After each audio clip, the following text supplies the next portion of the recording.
All right, all right, all right, all right, all right, all right, all right, all right. Oh my goodness gracious me. So yeah, sometimes you boomer. All right, so Black Panther. Good reads, must reads, don't read, comic book stuff. I have keep obviously we had storms and delays. Let me talk some comic books with you. You're gonna be disappointed in me. I like to reread things. I like to revisit things before I talk to you about these things. And I will be honest. I'm not a big Black Panther fan. Never have been.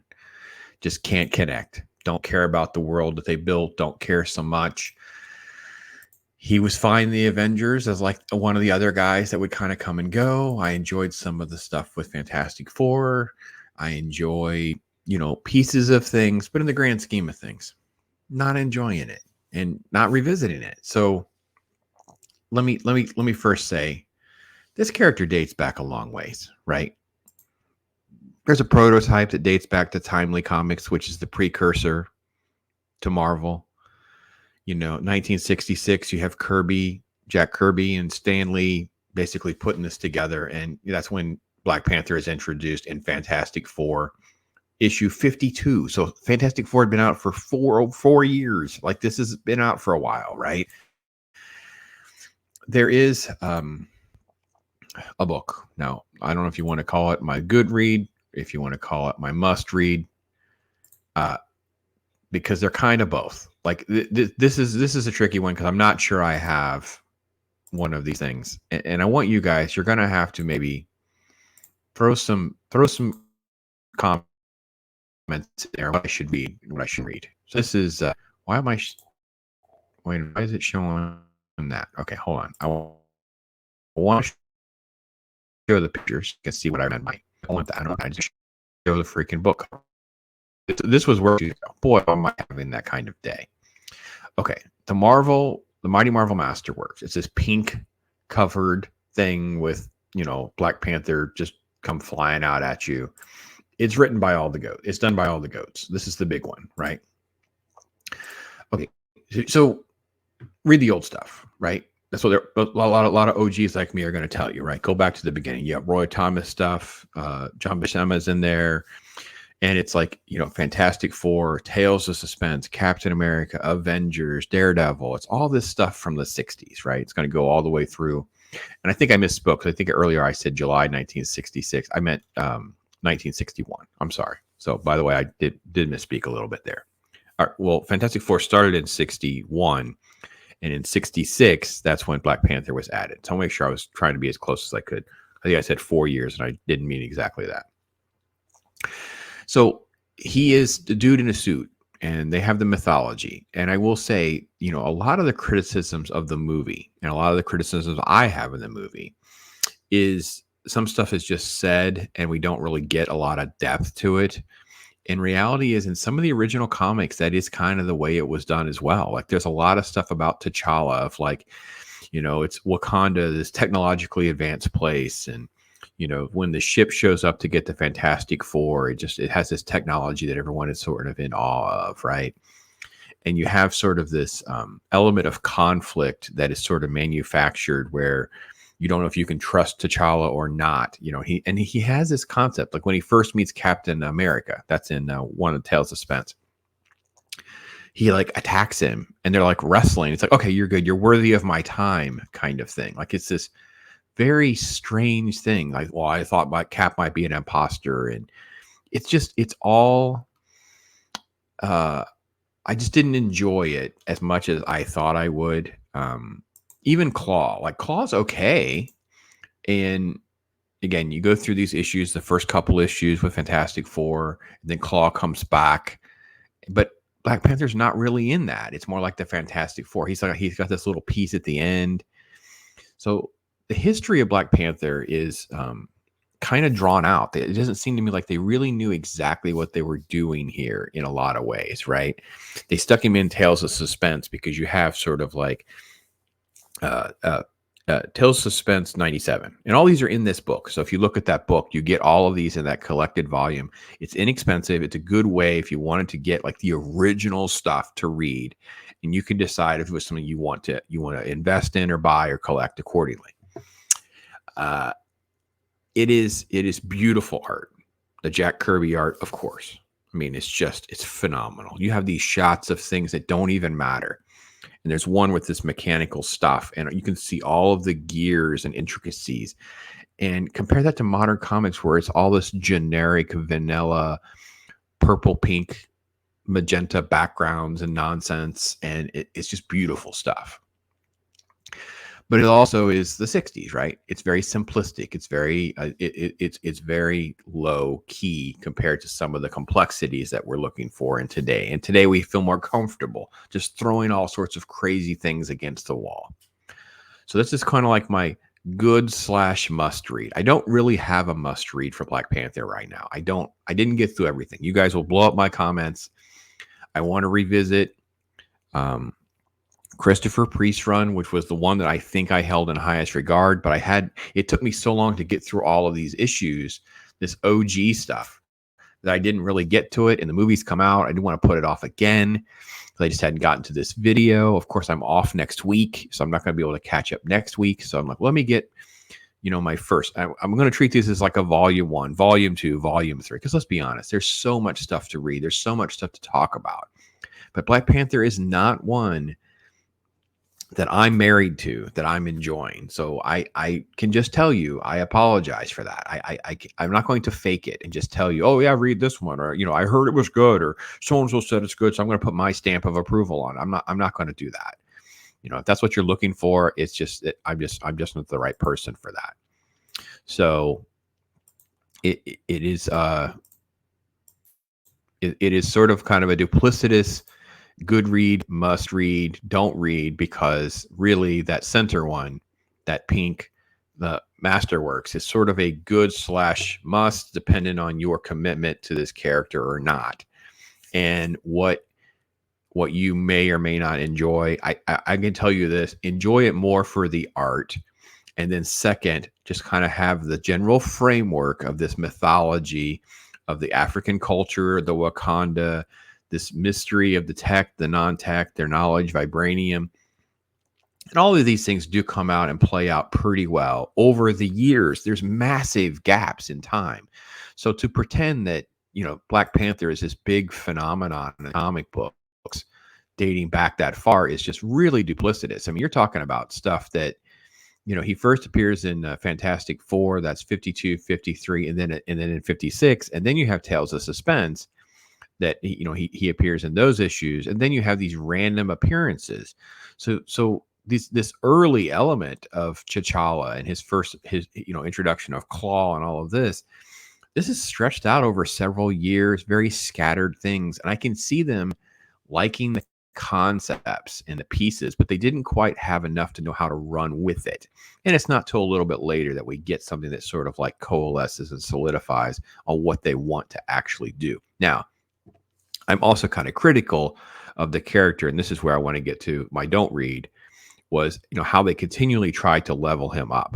And I will admit, I didn't even include it in this because I've been starting to try to read the brand new Black Panther that is out there. I've tried to read the what's his name, Coates, Ta-Nehisi Coates. I hate this. So just like in the movies, everyone no longer has a mask. They now have like this AI nanotech thing like that, right? Like even Ant-Man's original mask, you push a button, it's like one thing that opens, kind of like the way War Machines would work. The flip opens. Now they all have that nanotech nonsense, and it just gets so old that the Ta-Nehisi Coates one, they try to do that, but they have these shots of his face, with T'Challa's face, where the mask is transitioning open or closed, and it's like partially done with like these little, like they draw in like little wires and stuff to make it look that way, and I hated it. It's so distracting to read those comics. I just can't stand it. So volume 2, maybe we'll see where it stands. Maybe it'll turn around for me as I get into a few more things and read Christopher Priest and read some of the other stuff, get into the, I do remember Okoye being introduced and things like that. And I do remember enjoying it. Maybe you guys can help me along, nudge me along a few issues you think that I would think is good, must, or don't. Okay. My don't. Clearly it's on screen, right? The Civil War era. I could not believe. So this is a very famous run in Civil War. No, what is Civil War? So Civil War is very similar to the movie, but not exactly, right? It's more about the government registration, revealing your identities, and those kinds of things. It's touched on in the movie, but they kind of twist it a little bit. Because in the movie, it's more like trying to keep them under control because they're destroying everything and things like that. It's a lot more complicated in the comics books, and just like a novel, it's hard to adapt everything. In the middle of this, Black Panther and Storm get married. That's what you see there on your right, right? This is on the cover of graphic novels. You'll see this, and it's such a great bait. I remember like, oh, I should get this, and it's like she's so beautiful. She's a smoking hot comic book character. It's going to be kind of cool. He's cool, that kind of thing. And the marriage to Storm. This starts with issues number 18, and some of the stuff I'll put in I'll try to remember to put in the comment so you can kind of get an idea of my thought process and some of that stuff there for you. 18 through 21, 18 through 22 didn't really matter to me because you have the wedding and then you have what happens in the wedding. The wedding is really very, very generic. It is a very cameo-based generic issue. She's beautiful. Storm is the only thing worth seeing in that comic. The Civil War stuff has to happen because T'Challa thinks they can have neutral ground for the wedding, but Cap and Iron Man act like such children that they can't set aside their issues and just be there for this wedding and their friend. I got to be honest, it's just so unappealing. And it doesn't hold up well. It didn't age well for me. I just did not enjoy this at all. I thought about, should I just keep going or not? And I thought, well, no, I need to keep going. And because I knew that the next issue, he goes and visits Dr. Doom. They go to, anyway. So then you see the one on the far left where he visits Namor, this famous Namor versus Panther. And when you hear the story of we're going to have a Namor versus Panther in Wakanda Forever, this is kind of one of those images that everyone kind of put in their heads. Like, this is that level, right? And of course, we see what they do. They transform Namor into Namor. And then as I read the comic book, I was so shocked by the comic book. This scene, this cover, doesn't happen in the comic book.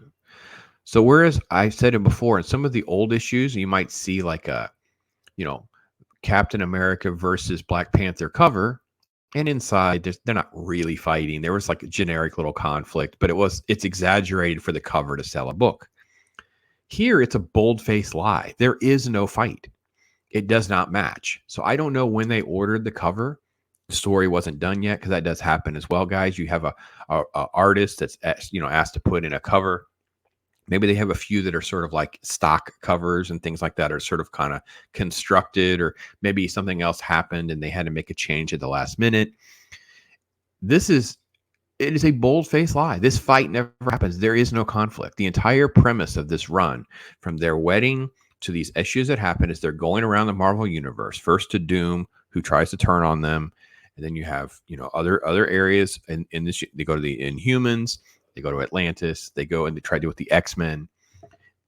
You have all of this, and you're like, well, what's the whole point of this? And the point of this is they're trying to recruit T'Challa into the Illuminati, this brainiac group, to kind of be outside the Captain America versus Iron Man conflict and kind of mediate, right?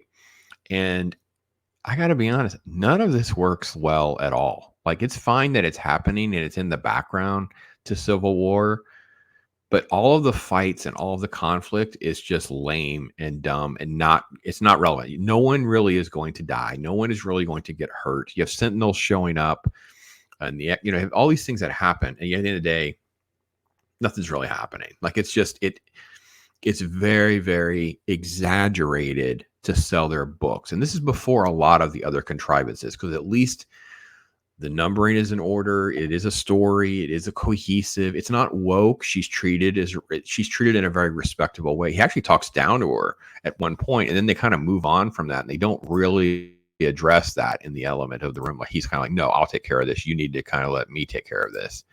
But I think writer Reginald Hudlin is the writer.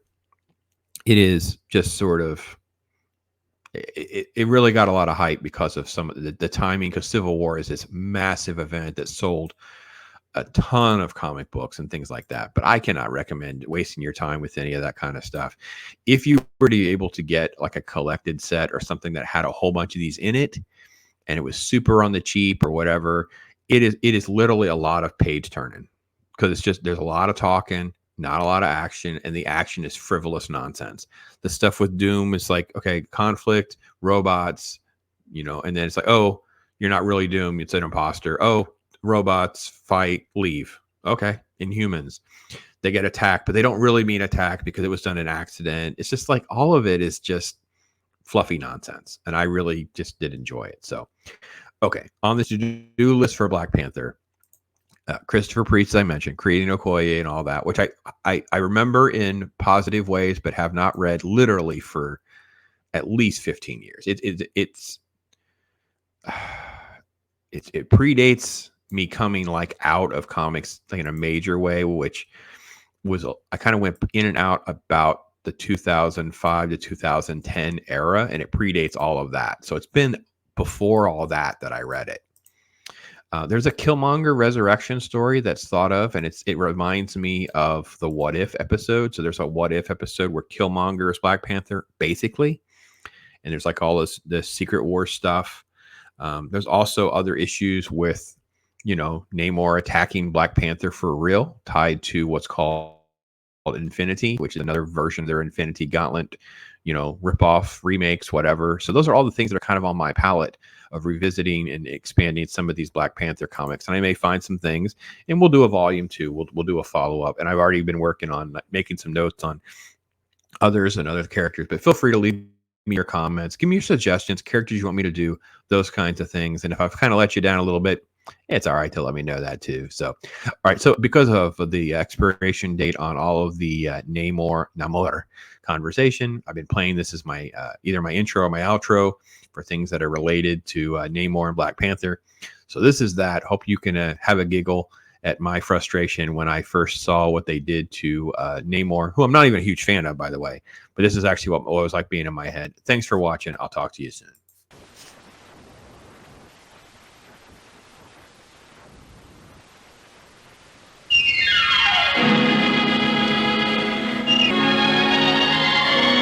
For within the Palace Royal, its monarch, Prince Namor I, lies ill. Who are you? But my enemies call me Namor. That Namor, I would say he obviously was given that name also by someone in the film. El niño sin amor. Por eso le dicen Namor. ¿En serio? El niño que creció sin amor. Translation, Namor now means a boy who grew up without love. Prince Namor I. For Namor, the Submariner is back. Prince Namor I. But my enemies call me Namor. No, God! No, God, please, no! No! No! No!